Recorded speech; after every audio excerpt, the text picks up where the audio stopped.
America is a big country, third largest country in the world, actually. There are very few moments when all Americans come together to enjoy a shared cultural event. These events are special and cherished, and we know them well. Christmas morning, the 4th of July, Thanksgiving dinner, Easter Sunday, and all Americans collectively coming together to cringe at Kamala Harris at any time of the year. Just listen to this laugh. Wow! Good.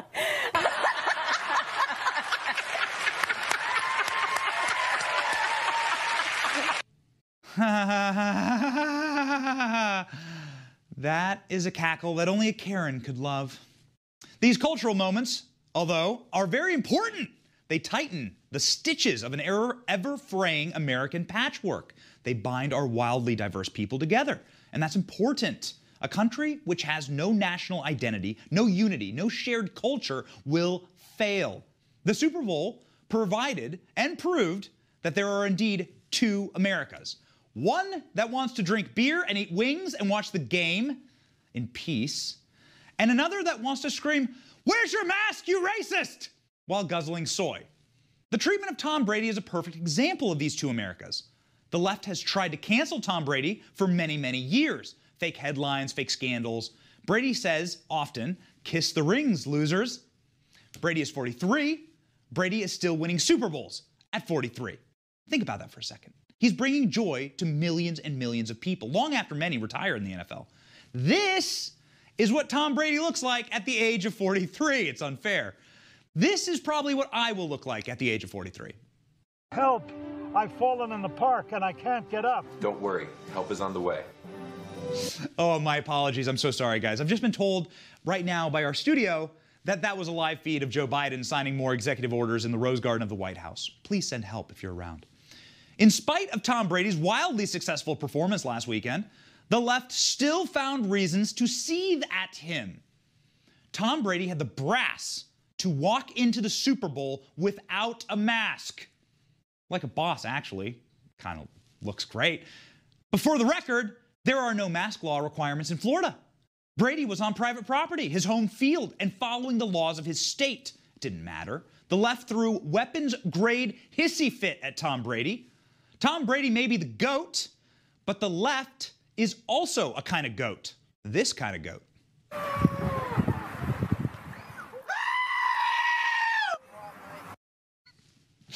Gets me every time.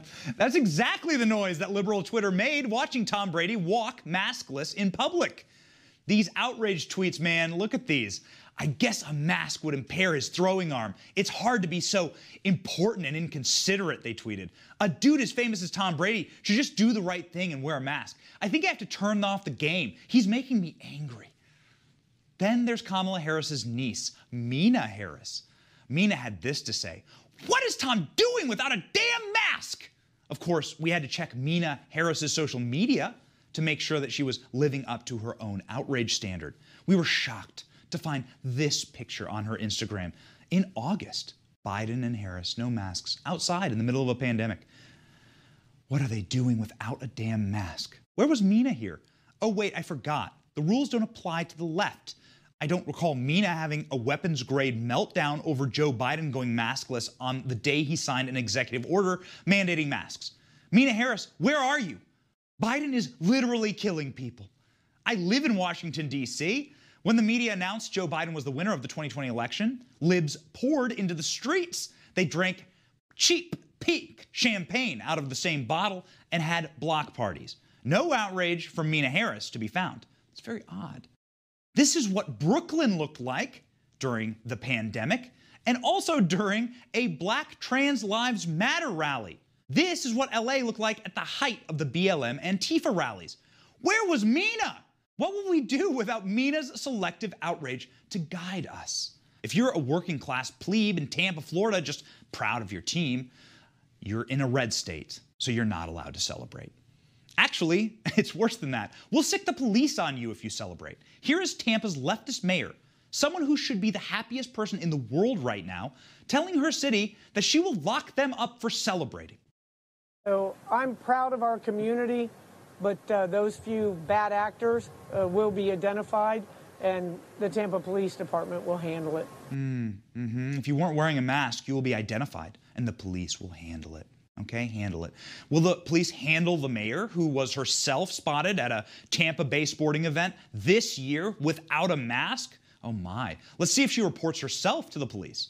The people who should actually be arrested are the producers of the halftime show. I'm totally in favor of this. Yikes, what was going on? Is this a meeting of the occult? Did you guys watch this? I thought the rituals were supposed to be secret. Or were all of these guys just making up for Tom Brady not wearing a mask? Earlier, they wore extra masks. I personally would have been in favor of Jen Psaki performing at the Super Bowl halftime show her new hit song, Circle Back Girl. This my shit. All the girls stomp your feet like this. Few times I've been around that track, so it's not just gonna happen like that. 'Cause it ain't no circle back. Girl, ain't no circle back. Girl. I can't.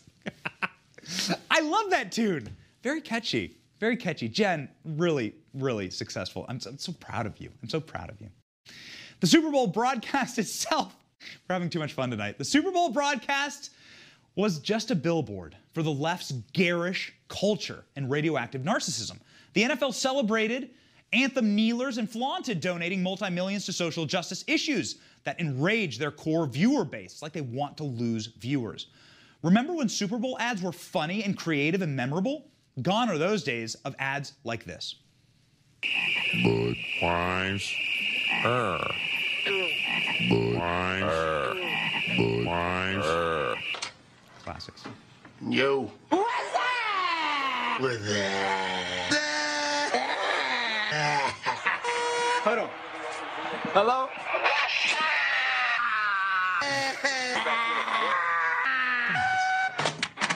It's a classic. It's a classic.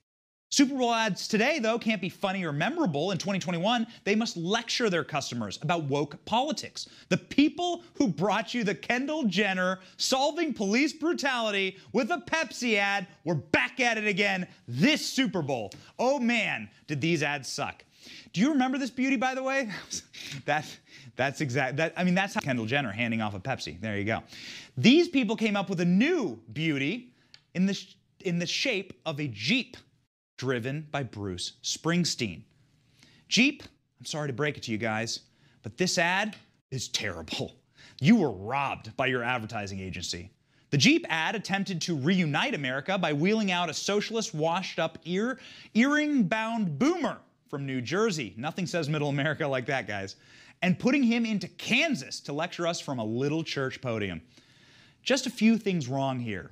Well, one, Bruce Springsteen is not a unifying figure. Bruce Springsteen is a vicious, lifelong partisan leftist who has called Trump and his supporters, and I quote here, a threat to our democracy and an effing nightmare. I think he actually said the word. This is a family show, so we won't. And he said that it's time for an exorcism in our nation's capital. Now, Bruce Springsteen has the nerve to lecture all Americans about the reunited states of America. That's the name of the ad. And standing on the same dirt. Weird. Nope. Bruce Springsteen, no. The only dirt that we care about on this show is the dirt that Tom Brady kicked into his crying haters' masked faces as he romped through his 7th Super Bowl. We were in Tampa for the Super Bowl. People celebrated and danced and had a great time in spite of the left's efforts to destroy this beautiful American tradition.